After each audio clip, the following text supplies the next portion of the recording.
संस्कार किसको कहते हैं? लोग नहीं कहता इसका संस्कार खराब है, इसका संस्कार बढ़िया है। और प्रारब्ध कर्म का विज्ञान क्या है, यानी जो आपने अब तक का जो काम किए हैं उसका विज्ञान क्या है।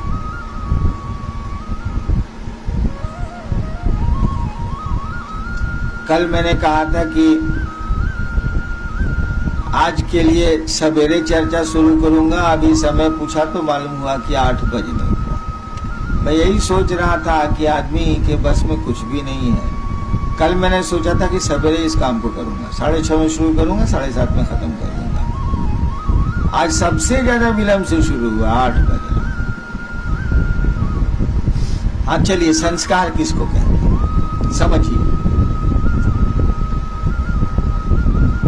मान लीजिए एक आदमी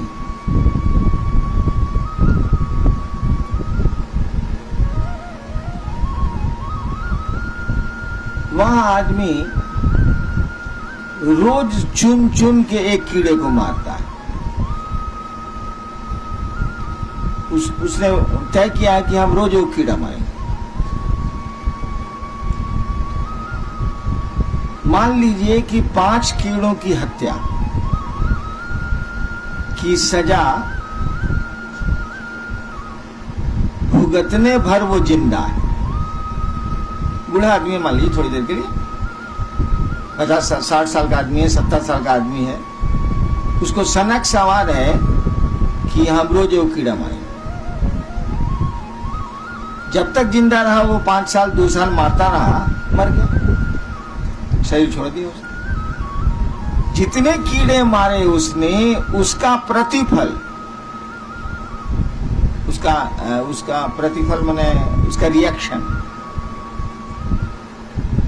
तो जाएगा। मान लीजिए कि 2.5 साल आपने कीड़े मारे, तो मान लीजिए कि उसका प्रतिफल आपको, नतीजा आपको 10 साल में भुगतना पड़ सकता है।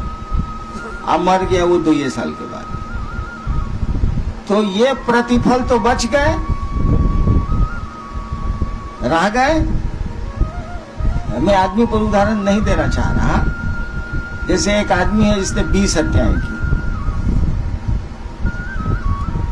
मान लीजिए थोड़ी देर के लिए, एक हत्या की सजा उसको इस जीवन में मिल सकती है, बाकी हत्याओं की सजा और पहले के कर्मों के चलते आगे जा रही है। पहले जो आप पेट्रोल डाले हैं उसी से इंजन चल रहा है, बाद में जो आप पेट्रोल डाल रहे हैं वो बड़ा गंदा है, लेकिन अभी पहले वाला पेट्रोल पर आपकी गाड़ी चल रही है। और उसी बीच में शरीर छूट गया तो पुराना पेट्रोल तो रुका हुआ है, फिर शरीर में आइएगा तो पुनः पेट्रोल आवेगा। तब वो जब आवेगा तो पहले थे डॉन, अब बना देगा कोबी का मंगा, कोरिया।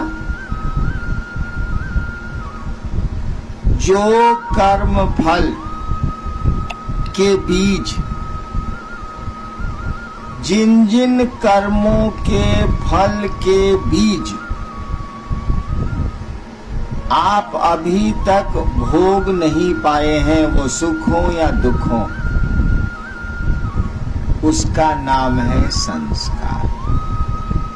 इसकी अंग्रेजी बड़ी अच्छी है, लेकिन अंग्रेजी से समझ नहीं पाइएगा, वैसे मैं बोल देता हूं। संस्कार का अर्थ होता है the reactions in its potentiality. अंग्रेजी में समझाना आसान है। द रिएक्शंस, रिएक्शन आपको लिए हुए हैं, आप जो कर्म किए हैं उसका प्रतिफल लिए हुए हैं आप, इन इट्स पोटेंशियलिटी, यानी वो सीड के रूप में आपके पास बैठा हुआ है, दिया के रूप में है। अनुकूल वातावरण, अनुकूल मौसम, अनुकूल पानी, अनुकूल हवा, अनुकूल सूरज जब मिलेगा तब वो अंकुरित होगा और उसमें पौधा निकलेगा। अब आप जानिए कि आपका जो बिया है बबूर का है कि आम का है। काहे कि अगर कांटेदार वृक्ष होंगे तो जिंदगी भर कांटे गड़ेंगे, फलदार वृक्ष होंगे तो जिंदगी भर फल खाएंगे। नहीं, संस्कार की अंग्रेजी में व्याख्या बड़ी अच्छी है, the reactions in it potentiality, जैसे पीपल का वृक्ष की सारी चीजें एक छोटे से पीपल के बीए में है। सीमेंट पर रख दीजिए, नहीं अंकुरेगा। जमीन में गाड़ दीजिए, अब वो चला। तो उस बीए में तो उस पीपल की पूरी पोटेंशियलिटी है कि नहीं है? पूरी समग्रता में पीपल वहां है कि नहीं है? तो कहा जाएगा इस बीए को पीपल का संस्कार है। लेकिन वो फलित नहीं हुआ। संस्कार फलित हो गया तो गया, तब संस्कार नहीं कहा जाएगा, तब तो भोग हो गया। फलित नहीं हुआ है तब तक वो संस्कार है। तंत्र में संस्कार की यही व्याख्या है। बोलचाल में हम लोग जात को लगा के कहते हैं या कुछ को लगा के कहते हैं कि रद्दी संस्कार का आदमी है वो, लेकिन संस्कार का वो अर्थ होता नहीं। संस्कार का अर्थ होता है कि वो कर्म जो आप अभी तक भोग नहीं पाए हैं, कर्मों के फल जो आप भोग नहीं पाए हैं और आपके साथ वो बिया के रूप में, सीड के रूप में, बीज के रूप में अटैच्ड हैं, लगे हुए हैं। वो अनुकूल हवा, अनुकूल मौसम, अनुकूल परिस्थितियां आएंगी, वो अब खुलेंगी। ठीक। प्रारब्ध कर्म इसको नहीं कहते। संस्कार तो बिया हो गया। प्रारब्ध कर्म का अर्थ हुआ कि आपने कर्म किया है और आप फल लेते चले जा रहे हैं। मैं जिस पेट्रोल से गाड़ी चल रही है, सीड में नहीं है प्रारब्ध कर्म। प्रारब्ध कर्म है जिसे पेट्रोल से आपकी गाड़ी चल रही है, उन कर्मों का प्रतिफल है वो। सीड में जब रहेगा तो संस्कार कहा जाएगा, जब एक्शन में आ जाएगा वो तो कहा जाएगा इसके प्रारब्ध कर्म अच्छे नहीं, तभी इतना कष्ट पा रहा है। ठीक। अब एक उदाहरण देते हैं, समझिए। भगवान कृष्ण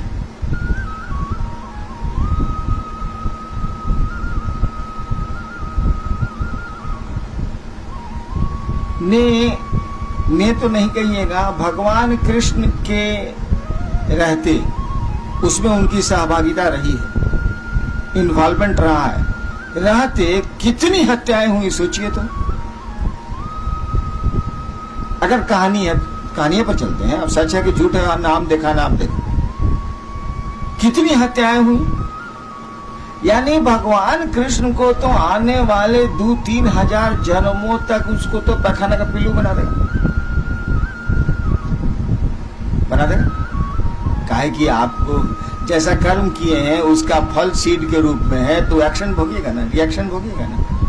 बना देगा? नहीं बनाएगा। क्यों नहीं बनाएगा? इसीलिए कि ये कानून तो धरती का न है, आसमान का नहीं न है। भारत का कानून पाकिस्तान में नहीं न चलेगा भैया, नेपाल का कानून भारत में नहीं न चलेगा।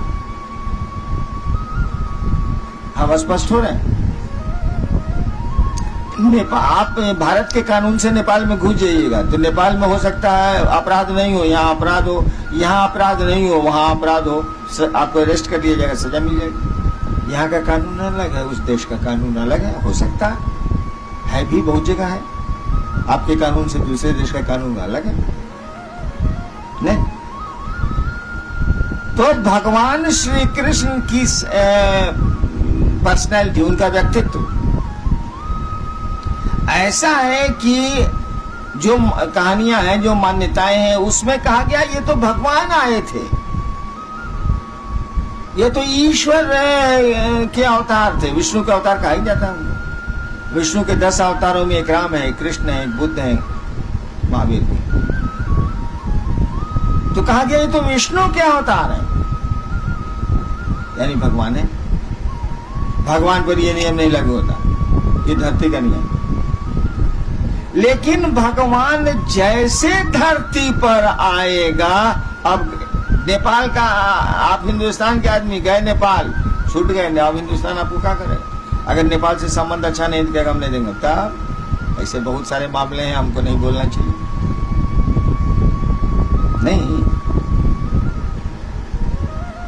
लेकिन फिर आप नेपाल से इंडियन टेरिटरी में घुस गए, भारत की सीमा में प्रवेश कर गए, तो पहले से रखा हुआ वारंट ऑफ अरेस्ट अपराध के चलते आपको धर लेगा, नहीं धरेगा? धर लेगा। भगवान श्री कृष्ण ने जिस प्रयोजन से धरती पर अवतार लिया, तो अवतार लेने के लिए उनको जीव भाव लेना होगा। शिव जब भी शरीर में आएगा तो उसको जीव भाव लेना होगा, जैसे आपके रूप में शिव ही आया है, अवतार लेना होगा। जैसे वो अवतरित होंगे, योनिगत होंगे, जैसे होंगे वो अब धरती के कानून के पकड़ में वो आगे। कानून नहीं का बनाया हुआ, लेकिन ऊपर से तब बनाया हुआ है, यहाँ नहीं चलेगा, यहाँ वो फंसेंगे। अब भगवान श्री कृष्ण ने मान लीजिए कि 10,000 आदमी उनके चलते मारे गए, मान लीजिए, थोड़ी देर के लिए मान लीजिए, वैसे बहुत ज्यादा है। अब वो फिर उनका शरीर छूटा, बहलिए का तीर लगा।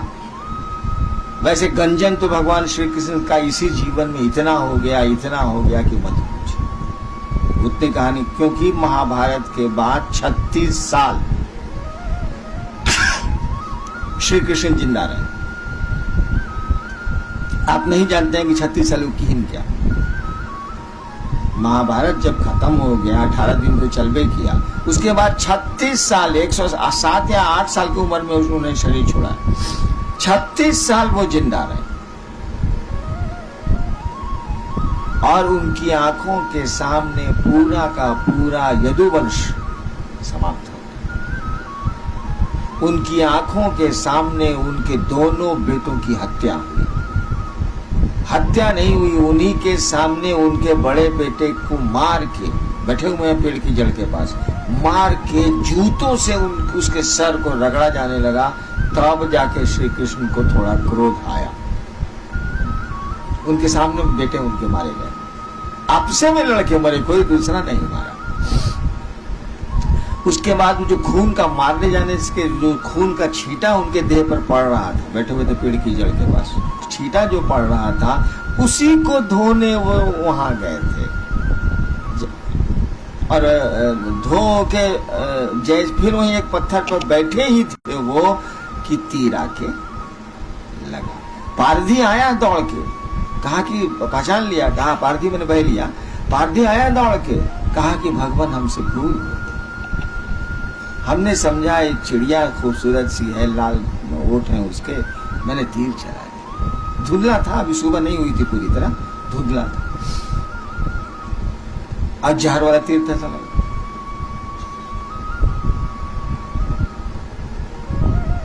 भगवान श्री कृष्ण ने कहा तीर तो चल गया, तीर तो चल गया, आप जो समझ के चलाइए, तीर तो चल गया, वो तो अपना एक्शन करेगा। गोली तो चल गई, आप जो समझ के चलाइए, वो तो अपना परिणाम लाएगी। और फिर वहीं गिरे वो। और ये भी जान लीजिए, श्री कृष्ण की लाश पड़ी है और 3 दिनों तक किसी को पता नहीं चला कि श्री कृष्ण मर गए। अंत में एक आदमी हस्तिनापुर गया, वहां अर्जुन को बोला, अर्जुन आए, तब इनकी लाश उठी है। उन्हीं के जीवन में, उन्हीं के शरीर में उनका तो सब गंजन हो गया।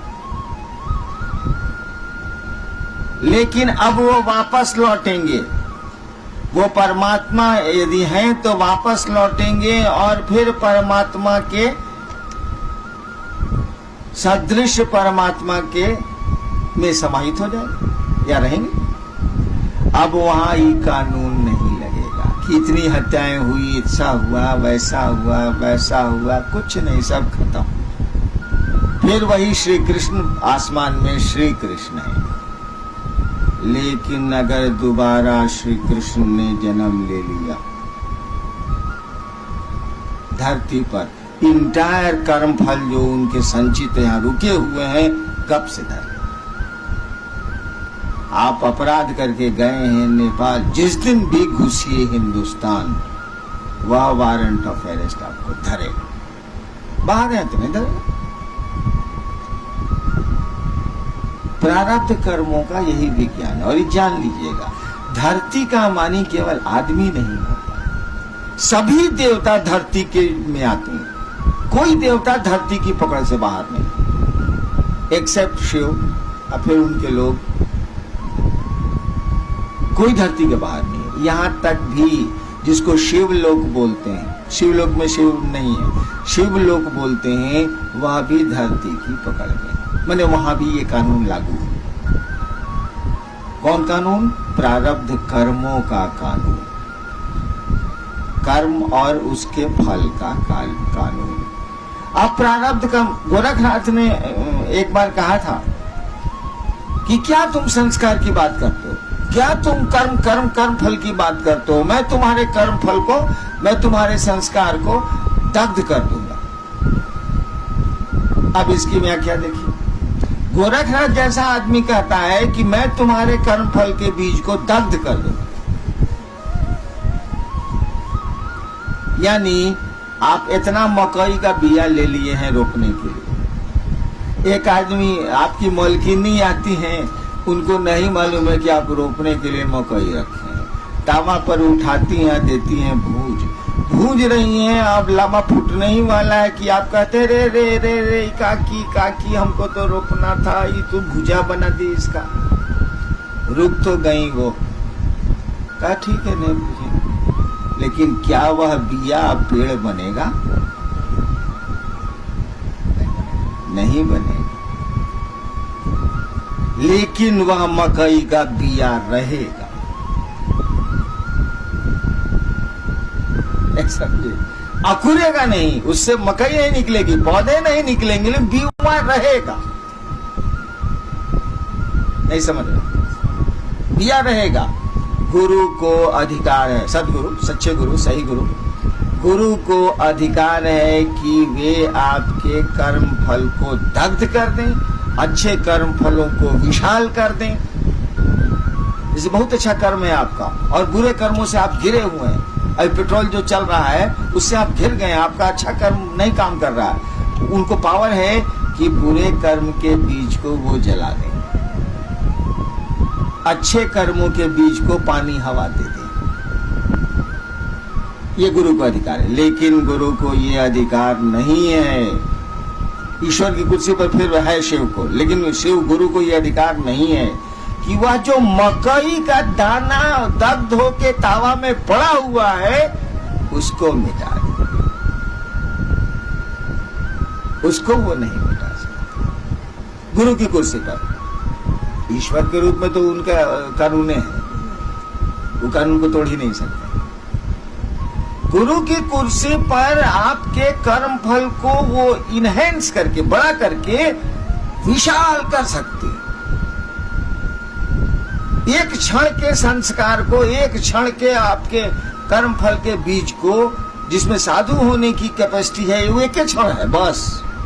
एक झोंका आया, महादेव इतने अच्छे लगे, इतने अच्छे लगे, इतने अच्छे लगे, लेकिन ये झोंका रहेगा मुश्किल से 2 घंटा। इसको खींच के ले जा सकते हैं 200 साल। मैं 200 साल तक आपको महादेव अच्छे लगते रह जाएंगे और इसी बीच में शिव हो जाएंगे। गुरु को यह भी अधिकार है कि कोई कर्म फल आपके साथ लगा हुआ है जो 20 वर्षों तक आपको परेशान करता रहेगा और गुरु के काम में वो बाधक बनता रहेगा। आपके दृष्टिकोण से काम नहीं होगा, उनके दृष्टिकोण से होगा। तो वो 20 साल के कर्म फल को 1/1 करोड़ हिस्सा में पास करा दे। 1/1 करोड़ हिस्सा सोचिए में पास करा दे, पता नहीं चलेगा, ये उनको पावर है।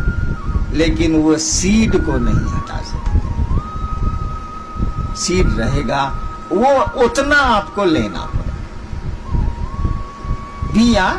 बिया का भक्षण आपको करना पड़ेगा, वो बिया आपको लेना पड़ेगा, उसमें गुरु कुछ नहीं। लेकिन वह बिया पेड़ नहीं बनेगा, अंकुरित नहीं होगा, यह गुरु कर सकते हैं, उनको पावर है।